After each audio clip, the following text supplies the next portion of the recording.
Good evening, everybody. I'm here to introduce my good friend, Frank Bisignano, and I want to do this as quickly as I can so that he can come up here and talk. I told him we had 10 minutes. I said, I'll do 2, you do 8. He said, no, you do 8, I'll do 2. I want to thank Becky for getting me through the workout this morning. You didn't know that, but I see you every morning on the treadmill. You do a great job.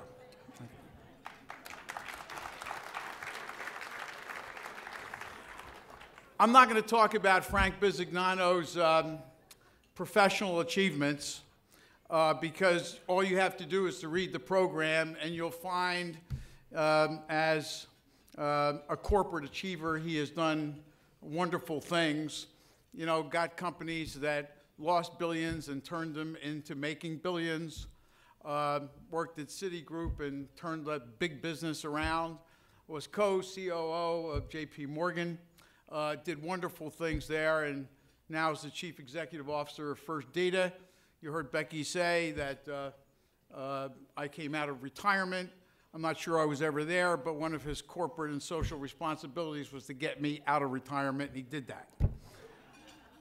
I want to talk about Frank Bisignano, the man, and his heart, which you don't see in the program.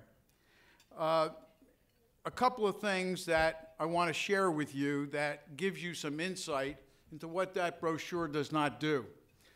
He has a great deal of affection for the veterans in this country and had an idea that corporate America should sponsor jobs for as many veterans as possible.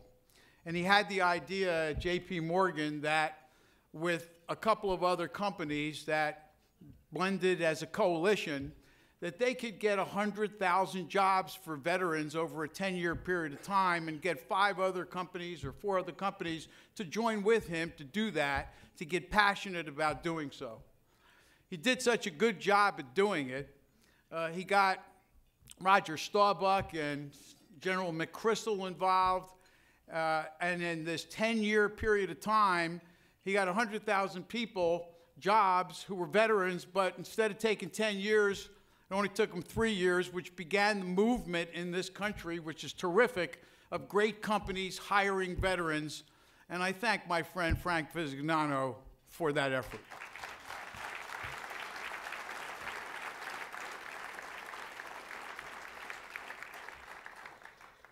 Following on that theme of a veteran, he co-founded another organization. That organization was the Institute for Veterans and Military Families, which is an idea that he had, which suggested that there are 22.5 million veterans in this country, 2.5 million of which served since 2001, many of which are disabled and did not have a path to their future. And he co-founded this institute at Syracuse University that gave them and their families hope and education that they too could be entrepreneurs.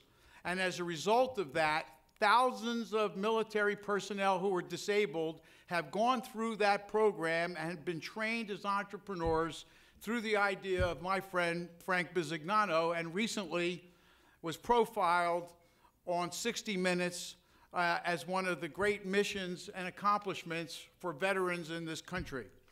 Sticking with the whole idea of Syracuse University, at JP Morgan, he got the idea that New York needs to become a better state for business, and especially upstate New York, where there's lots of issues of jobs, because places like Syracuse and Rochester and Buffalo don't have the jobs, you know, that the rest of the state has, and what could be done. And he came up with the idea with the connection at Syracuse University. They said, Frank, if you can do something to help us with technology up here and become a place where people can come to learn and collaborate with businesses, we'll train them in technology and take technology business and to combine them. We will then collaborate with businesses to get them jobs. Today, there's over 1,000 jobs that have been created in upstate New York because of that collaboration, and you would think that with all of the things that Frank has done with Syracuse, that he's probably one of the great graduates of Syracuse University. He never went there. But he is the only person to have gotten the Chancellor's Medal of Honor who has never graduated from Syracuse University. It's a heck of an honor.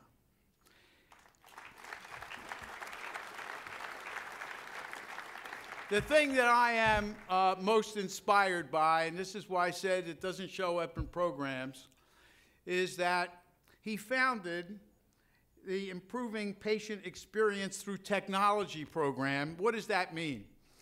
Frank is a cancer survivor, and while he was going through that experience, he said to himself, you know, I know a lot about data analytics because of my business career. I know a lot about client experience, and maybe I could take data analytics and I can take the client experience, I can combine the two, and I can offer maybe a program through a hospital, at the time Continuum Hospital, which is now merged with Mount Sinai, and create a program where the analytics and the feelings of people who go through the cancer experience can be cataloged and categorized so that other patients in that experience can feel like they're more knowledgeable, feel like they have some sense of understanding of what they're going through, and a collaboration between the patient and the doctor is improved immeasurably, and people have more knowledge about what they're going through so that that experience could be better for people. I can go on, but you see, this is a story of a man with a heart, not a corporate executive, but a man with a heart who used his executive capabilities and his impact that he could have to be able to do good things for mankind and the world. And I am proud that I am his friend. I am proud that I am his colleague for over 30 years. I introduce to you Frank Bisignano.